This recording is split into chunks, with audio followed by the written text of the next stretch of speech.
शुरू अल्लाह के नाम से जो बड़ा मेहरबान नहायत रहम करने वाला है।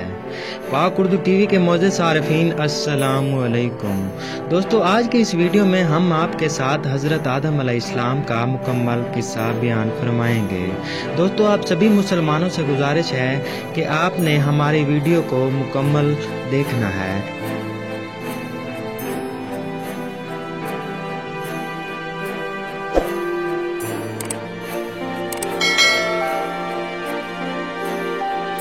जब इंसान ने पहले ज़मीन पर कदम रखा तो अल्लाह ने इंसान को दुनिया में भेजने से पहले इंसान के ज़िंदा रहने के लिए तमाम सामान पैदा फरमाया। हवा, पानी, आग और मिट्टी ये इंसान की बुनियादी ज़रूरत थी। इसके बगैर तो इंसान ज़िंदा ही नहीं रह सकता। इंसान के जिस्म में क़ुव्वत पैदा करने के लिए खाना भी ज़रूरी था। इसके लिए अल्लाह ने फल, फूल, मेवे और पौधे और हरे भरे दरख्त पैदा किए। इसके अलावा वो सर उठाए बुलंदो बाला पहाड़, रवां दवां घन घनाते हुए चश्मे और बल खाते दरिया, समंदर, चांद और सूरज और सितारे, गर्ज की हर वो चीज़ जो इंसान के ज़िंदा रहने के लिए ज़रूरी थी वो अल्लाह पाक ने पैदा की। इन सब चीज़ों के अलावा इंसान के आराम और सहूलत के लिए और चीज़ों की भी ज़रूरत थी, वो भी आप अल्लाह पाक ने पैदा फरमाई। इन ज़मीन आसमान के अंदर बेशुमार छुपे हुए ख़जाने और वसाइल हैं, मसलन लोहा, चांदी, अब्रक, तेल, कोयला और गैस हैं। ये तमाम चीज़ें इंसान की ज़रूरत की हैं। इनसे इंसान फ़ायदा हासिल कर सकता है। इन तमाम चीज़ों को ज़मीन के अंदर से निकालने और दरियाफ्त करने के लिए एक ऐसी जी अक्ल और इल्म रखने वाली हस्ती की ज़रूरत थी जो इन तमाम छुपी हुई और ओझल चीज़ों को ढूंढ कर निकाले और अपने ही लिए कार आमद बनाए। यही हस्ती जिसे इंसान कहा जाता है। इंसान को अल्लाह पाक ने अक्ल और सोचने समझने की सलाहियत अता की, फिर दुनिया में भेजा। सबसे पहले इंसान हज़रत आदम अलैहिस्सलाम थे।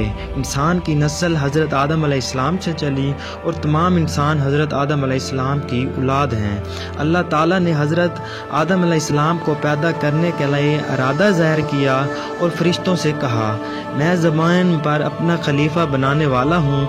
इस पर फरिश्तों ने एतराज़ किया और कहा, क्या आप ज़मीन पर इंसान को पैदा करने वाले हैं? इंसान तो ज़मीन पर फसाद बर्पा करेगा और खून बहाएगा। हम तो तेरी पाकी बयान करते हैं और तेरा शुक्र बजा लाते हैं। क्या हम इबादत के लिए काफ़ी नहीं हैं? अल्लाह ने फरमाया, जो मैं जानता हूँ वो तुम नहीं जानते। फिर अल्लाह ने खुद अपने हाथों से हज़रत आदम अलैहिस्सलाम का पुतला बनाया, फिर उसे संवारा और उसे मुनासिब शक्ल दी। उसके जिस्म का हर हिस्सा खूबसूरती के साथ बनाया। फिर उस मिट्टी के पुतले में अल्लाह ने अपनी रूह फूंकी। फिर अल्लाह ने फरिश्तों से पूछा कि चीज़ों के नाम बताओ, अगर तुम सच्चे हो। फरिश्तों ने जवाब दिया, हम नहीं जानते। सबसे ज़्यादा तो आप जानने वाले हैं। हमको तो बस इतना ही इल्म है जो आपने हमको सिखाया है। आप बड़े इल्म और बरकत वाले हैं। अल्लाह ने आदम से कहा, ऐ आदम, इन फरिश्तों को इन चीज़ों के नाम बताओ। अल्लाह ने आदम को तमाम चीज़ों के नाम बता दिए तो आदम के इल्म में तमाम बातें आ गईं। आदम ने इन चीज़ों के नाम बता दिए तो अल्लाह ने फरिश्तों से कहा कि मैं तुमसे ना कहता था कि मैं आसमानों और ज़मीनों के अंदर के सबसे पोशीदा बातों को जानता हूँ और जो कुछ तुम ज़ाहिर करते हो और छुपाते हो सब का इल्म रखता हूँ। अल्लाह ताला ने फरिश्तों से कहा कि ए आदम को सजदा करो। तमाम फरिश्तों ने आदम को सजदा किया, लेकिन इब्लीस ने सजदा करने से इनकार कर दिया। वो गरूर करने वालों में से था।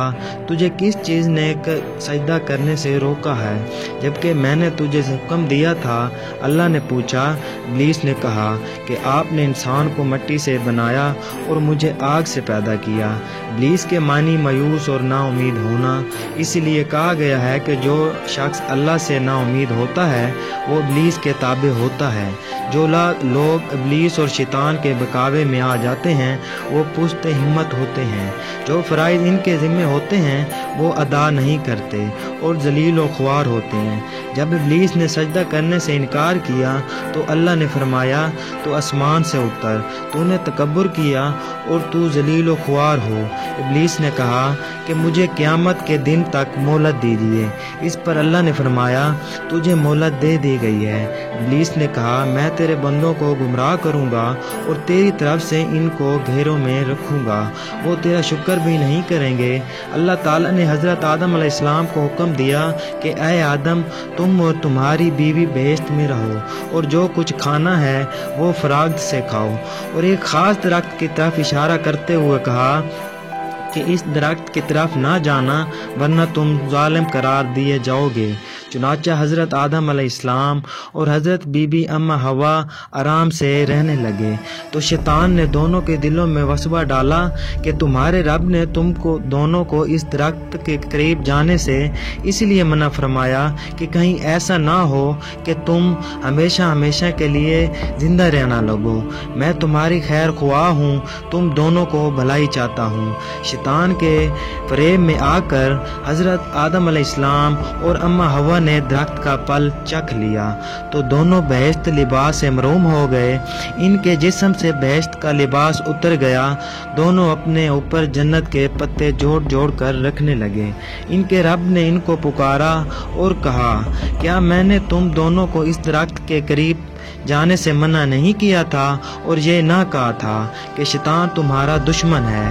حضرت آدم اور اما حوا دونوں سے غلطی ہوئی، انہوں نے اللہ کا حکم نہیں مانا، اسی غلطی پر دونوں کو سخت مذمت ہوئی۔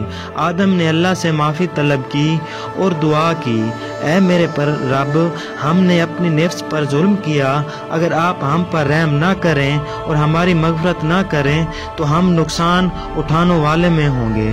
آدم اور اما حوا کو زمین پر اتار دیا اور کہا کہ تم ایک دوسرے کے دشمن ہوگے اور ایک خاص وقت تک تم دونوں کو زمین پر رہنا ہے۔ میری طرف سے کوئی ہدایت آئے تو جو شخص اس ہدایت کو مانے گا نہ انہیں کسی بات کا اندیشہ ہوگا نہ کوئی غم، جو میری نصیحت سے منہ موڑے گا اس کے لیے دنیا میں زندگی تنگ ہوگی اور قیامت کے روز اس کو اندھا اٹھائے گا۔ جب حضرت آدم علیہ السلام آسمان سے اتر کر زمین پر آئے تو وہ فرشتوں کی پاکیزہ باتیں سننے سے محروم ہو گئے، اس لیے دل اداس رہنے لگا۔ آپ نے اللہ سے دعا کی اور عرض کی کہ میں تو فرشتوں کی صحبت سے محروم ہو گیا ہوں۔ اس پر اللہ نے فرمایا آپ مکہ معظمہ جائیں، وہاں میرا گھر تعمیر کریں، اس کا طواف کریں اور نماز پڑھیں۔ چنانچہ آپ علیہ السلام جبرائیل امین کے ساتھ مکہ معظمہ گئے، وہاں کعبہ کی بنیاد رکھی، نماز پڑھی اور طواف کیا۔ حضرت آدم علیہ السلام کے واقعے سے ہمیں سبق ملتا ہے کہ جس کام کو اللہ نے کرنے سے منع فرمایا ہے وہ نہ کریں، جو کام کرنے کا حکم دیا ہے وہی کریں، یہی عبادت ہے، عبادت نیکی ہے، نیکی عبادت ہے۔ دوستو یہ تھی آج کی ہماری ویڈیو، امید کرتا ہوں کہ آپ کو پسند آئی ہوگی۔ دعاؤں میں یاد رکھیے۔ اللہ حافظ، اللہ نگہبان۔